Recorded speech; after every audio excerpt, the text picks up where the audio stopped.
Jadi manusia itu lebih disituasikan oleh perasaan dan emosinya. Baru kemudian pikiran masuk. Pikiran itu kalau sudah merespon, biasanya terus dia menyimpulkan. Kalau sudah begitu, muncul tindakan. Jadi dari emosi masuk ke pikiran, kemudian muncul perilaku dan tindakan. Perilaku itu kan kalau terus-terusan jadi kebiasaan. Dan itulah nanti yang membentuk performan kita, profil kita. Kalau katanya Goleman malah bisa lebih 80% kesuksesan hidup itu ditentukan oleh kecerdasan emosi.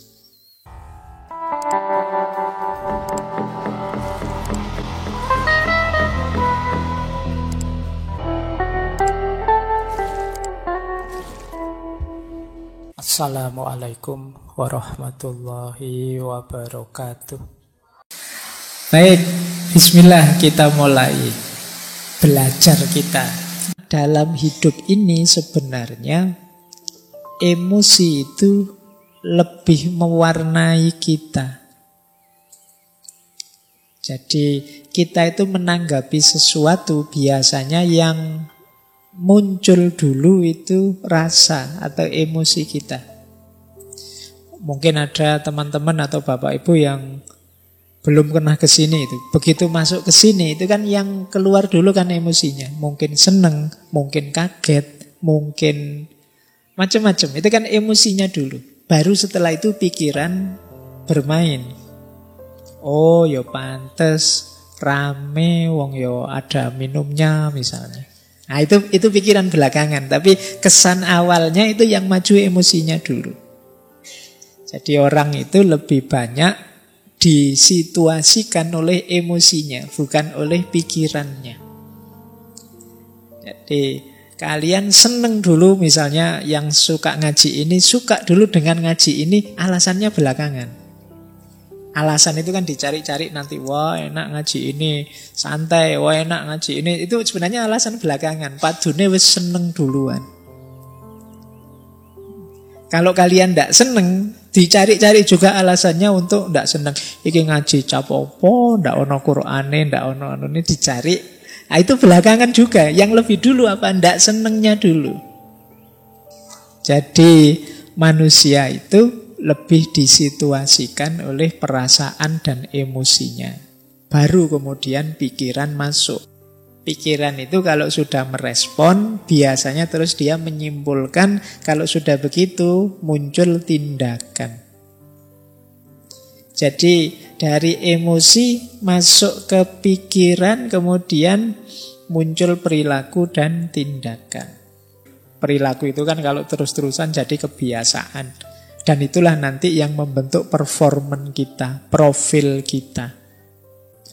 Pak, saya emosinya sudah terlanjur pemarah ya Pak. Ya sudah, berarti saya sudah kayak gini. Ndak ada paket jadi. Kalau emosi dia bisa dibiasakan. Saya orangnya memang cengenges-cengenges gini oh Pak. Ya sudah paket dari sana misalnya. Ndak ada paket kalau emosi.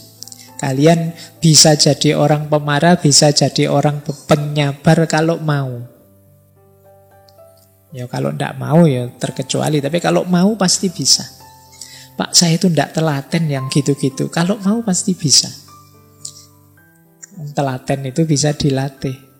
Jadi kalau urusan emosi bisa kita kendalikan. Dan jangan khawatir kalau katanya Goleman malah bisa lebih 80% kesuksesan hidup itu ditentukan oleh kecerdasan emosi. IQ hanya sekitar 4%. Jadi emosi penting dibandingkan kadar kepintaran kita. Ya seperti tadi ada anak yang pinternya luar biasa tapi hidupnya terbalik dalam satu seketika ketika salah mengambil keputusan dipengaruhi oleh emosi. Kadang-kadang kan kita waktu terpengaruh emosi melakukan sesuatu dan kita sesali selamanya. Kenapa emosi ini penting? Nah, saya lanjut. Ini ciri-cirinya, ini umum saja ya. Jadi ada yang emosinya rendah kecerdasan emosi rendah dan ada yang kecerdasan emosinya tinggi. Orang yang kecerdasan emosinya rendah antara lain, ini saya tidak bilang semua, cirinya adalah yang pertama, cenderung mencari kesalahan pada orang lain. Kalau dia merasa tidak nyaman secara emosi, selalu mencari kambing hitam. Siapa ya yang membuat aku gelisah? Siapa yang membuat aku ruwet kayak gini? Selalu mencari keluar. Nah, ini ciri-ciri emosinya rendah. Paling tidak dia membiarkan dirinya disulitkan, direpotkan, digelisahkan oleh orang lain. Berarti dia tidak mampu mengontrol dirinya. Seperti kemarin-kemarin kan sering kita bilang bahwa kamu itu sakit hati atau tidak tergantung dirimu, tidak tergantung orang lain. Kalau ada orang lain kok bisa membuatmu segelisah itu, ya salahmu sendiri, kamu mau digelisahkan oleh dia. Nah, jadi cenderung menyalahkan orang lain. Yang kedua, tidak mampu mengungkapkan perasaan. Seneng tapi tidak berani mengungkapkan bahwa aku suka. Benci tapi takut mau bilang aku tidak suka. Ah, ini daya kontrol emosi kita tidak bagus. Tidak cerdas mengungkapkan apa yang kita rasakan. Pak, saya tidak nyaman loh Pak ngaji kayak gini nih, tapi saya tidak berani ngomong lah. Nanti kalau saya ngomong diketawain orang semasjid ini misalnya.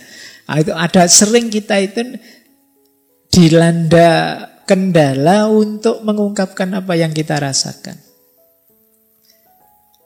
Ya kita sulit milih ekspresi yang pas, diksi yang sesuai, yang tidak menyakiti orang seperti apa. Itu kita sulit milih. Ini berarti kemungkinan memang daya kecerdasan emosi kita perlu ditingkatkan lagi.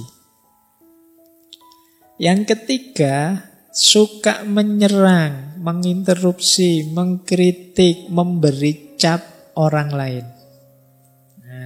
Agresif ke orang lain. Nah, ini ciri-ciri kecerdasan emosinya kurang tinggi. Saya mau bilang rendah kok sungkan. Jadi ya jangan suka nyerang orang lain. Ini alamat apa? Dia kesulitan untuk berempati atau memahami atau mengerti perspektif yang diambil orang lain. Jadi dia hanya merasa satu-satunya yang benar ya versiku. Akhirnya yang lain dianggap salah semua, dikritiki, diserang terus yang lain. Nah, ini kemampuan kelola emosinya rendah. Yang keempat, suka memberi analisis rasional berlebihan menanggapi ungkapan perasaan orang lain. Nah, ada enggak teman-teman yang punya teman ketika kita sedikit curhat padanya, kita curhat 3 detik, dia nasihatnya setengah jam. Ya. Aku itu loh kok perasaanku enggak nyaman ya. Wah, terus kita nasihati, ya hidup itu memang begitu, ada teori ini ada. Iya. Jadi itu sebenarnya ya termasuk ciri-ciri belum matang emosinya. Masih ingin mendominasi, masih ingin menguasai, masih ingin orang lain harus ikut dia. Nah, terlalu banyak ingin ngontrol. Berarti dia ingin memposisikan diri lebih tinggi dari temannya, dari sahabatnya.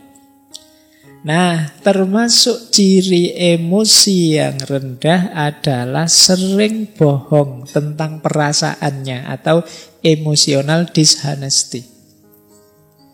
Ini sama seperti tadi. Kalau tadi tidak mampu mengungkapkan, kalau ini bohong. Mungkin demi citra, mungkin demi orang lain senang, mungkin demi macam-macam. Tapi intinya dia bohong. Padahal itu merugikan dirinya, bisa juga merugikan orang lain. Karena orang lain jadi sulit memposisikan diri di hadapan kita. Suka enggak kamu kalau saya gayanya begini? Sebenarnya enggak suka, tapi bilang, wah suka sekali saya Pak. Meskipun nanti kalau saya tidak ada diam-diam, itu loh Pak Faiz ngomong apa sejak tadi misalnya. Nah, ini namanya emotional dishonesty. Jadi ketidakjujuran emosional. Ini kalau orang-orang dekat kita, kalau kita tahu mereka tidak jujur kan menyakitkan. Jadi tidak hanya merugikan diri sendiri, tapi merugikan orang lain juga.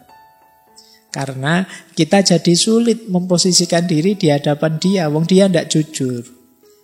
Jadi seneng tapi bilangnya benci, benci tapi bilangnya seneng, itu kan merepotkan. Jadi ya mbok kalau seneng bilang saja seneng, meskipun saya seneng sih, tapi ya kamu tidak usah terbebani lah, wong cuma saya saja kok, kan tidak masalah. Yang penting kamu jujur. Nah, biasanya juga orang yang emotional quotient-nya rendah itu adalah pendengar yang jelek. Tidak betah dia mendengarkan, suka interupsi, suka debat. Tidak mampu menunggu orang sampai tuntas bicara. Di tengah jalan selalu menyela. Nah, ini kemampuan kontrol dirinya rendah. Mungkin kadang kalau debat itu kan sering saling nyamber itu. Mungkin dia khawatir kalau ini teman lawan bicaraku selesai ngomong, jangan-jangan sulit aku bantahnya. Akhirnya dicegati tengah jalan. Nah, ini pendengar yang jelek. Berarti debatnya memang nyari menang kalah, bukan mencari yang benar. Maka yuk latihan. Terus melebih-lebihkan atau mengecil-ngecilkan yang dirasakan. Kan banyak orang itu hal kecil diheboh-hebohkan. Perasaannya sendiri yang biasa saja sebenarnya itu urusan sepele, tapi seolah-olah wah, sekedar misalnya, wah aku kok enggak kebagian minum ya, wah jangan-jangan takmirnya sentimen saya. Jangan-jangan dibesar-besarkan. Ini mungkin dia khawatir tersaingi oleh aku mungkin. Dia khawatir mikirnya enggak karu-karuan, melebih-lebihkan. Jadi mendramatisir hal-hal yang sebenarnya biasa-biasa saja. Baik, terus tidak peka terhadap perasaannya orang lain. Jadi orang seperti apa dia tidak peka. Jadi ngertinya ya perasaanku saja. Dia marah-marah kalau orang tidak mengerti dirinya, tapi dia tidak mau mengerti orang lain. Kemudian sering merasa insecure, tidak aman, sukar menerima kesalahan diri sendiri dan berat kalau mau minta maaf. Jadi kalau ada teman-teman punya ciri begini, berarti ya harus belajar lagi emotional quotient, kecerdasan emosional. Kemudian pesimis, merasa dunia ini tidak adil. Wah, tidak adil dunia ini. Orang kaya kok tambah kaya, aku kok tambah miskin. Kan sering yang mengeluh begitu kan banyak. Tidak adil Allah ini. Kadang-kadang Allah juga dimarahi. Nah, ini hidup pesimis. Apa maunya Allah itu? Saya kemarin baca di mana itu. Apa yang dipikirkan Tuhan itu kan gitu. Kan banyak yang komplain dengan kalimat-kalimat begitu. Baik, jadi pesimis, sukanya mengeluh. Yang dilihat yang buruk-buruk, yang jelek-jelek saja. Ini ciri-ciri emosional kecerdasannya rendah. Kemudian kaku, tidak luas. Jadi sulit beradaptasi terhadap perubahan-perubahan dalam hidup. Orang yang kaku itu kan berat, mudah patah. Maka jadilah orang yang tangguh. Tangguh itu bukan berarti kaku. Kalau pakai ilustrasi biasanya orang berilustrasi kayak sabuk. Sabuk itu kan lentur. Jadi kadang-kadang dipakai di gigi 1 ya bisa, di gigi 2 bisa. Kalau kita sedang kerempeng ya masih bisa pakai yang gigi paling awal. Nanti kalau sudah agak makmur bisa. Luwes sabuk itu dipakai seperti apa saja bisa. Karena apa? Dia lentur. Beda dengan yang kaku. Tombak misalnya, itu kan tidak bisa dilipat, tidak bisa ditekuk. Kalian bawa tombak naik motor ya malang-malang tidak karu-karuan. Karena apa? Kaku, mudah patah. Tapi kalau pakai sabuk gampang. Itu maka orang-orang yang emosinya tidak bagus, cara pengendaliannya ya dia biasanya kaku. Sulit sekali dinego, sulit sekali dilembutkan.